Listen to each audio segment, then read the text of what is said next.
Thanks, Ian. And now later today, Basic Education Minister Angie Motshekga will announce the Matric 2014 results. She will look at the class of 2014 and look if they surpassed the 78.2% pass rate of 2013. This much anticipated announcement includes the performance of the different provinces, with Gauteng expected to come out tops. Now, for a look at what to expect, we're joined by our education specialist here at SABC, Faith Daniels. Faith, good morning and Happy New Year to you. Good morning, thank you. Happy New Year to you. Okay, let's talk about this drop in the Matric pass rate, and it's expected. Why? It is expected because there's a couple of indicators, early indicators. I mean, first, if we look at the performance of the class of 2013, they came close to the 80% mark. None of our provinces dipped below the 60% mark. In fact, they were the best performers in democratic South Africa. They were the best performers in 20 years. So it was always going to be difficult to surpass that or to even come close to that.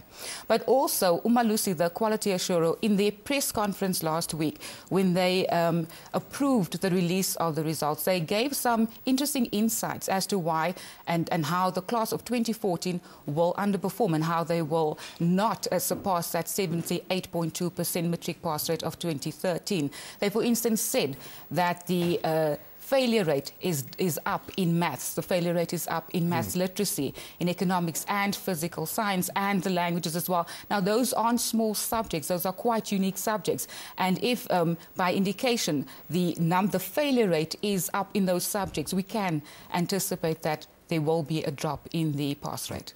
A lot of that has been attributed to the CAP system being new.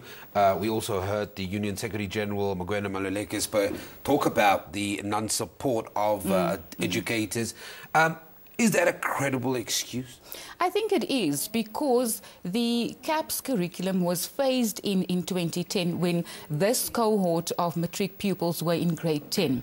So it means that they are the first group of matric pupils to be examined on new content of the matric exams. So when we compare the results of 2013 and to 2014, I don't think it's really a fair comparison, because we're talking about slightly different exams. So when we get the results tonight, when Basic Education Minister Angie Motshekga announces the national overall picture, I think what we need to do is we need to interrogate the quality of the passes. We really need to go subject by subject and see where the problem areas were and how we can improve on that, because for all intents and purposes, it is a new exam. Slight changes, but it is a new exam. Contextualize this year for me. Has it been a difficult year for students? I think in the education system, we haven't had particular huge problems. I mean, we didn't have a strike, for instance, this year that could have derailed things massively. We had isolated incidences in various provinces. For instance, in the Kuruman area in the Northern Cape, we've had a community protest for a tarred road, and that meant that like a couple of hundred grade 12s there did not write their exams.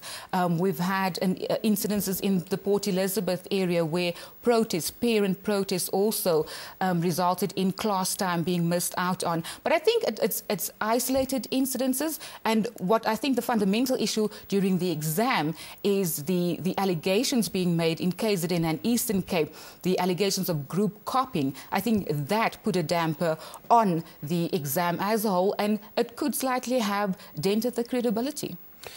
There are two issues. If you speak to the head of uMalusi, the chair, he says it'll take about 2 months and a bit to wrap up the investigations in KZN Eastern Cape.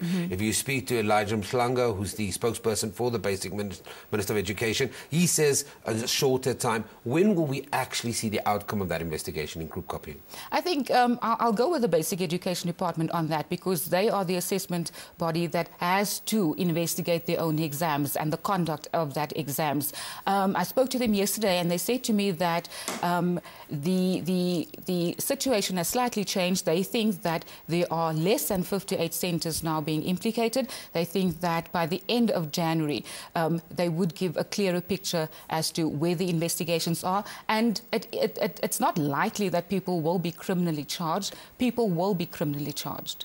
Faith Daniels, we're going to leave it there, but thank you very much for unpacking the issues ahead of the announcement tonight by the Basic Education Minister Angie Motshekga. You can share your thoughts if you like, morning live at sabc.co.za.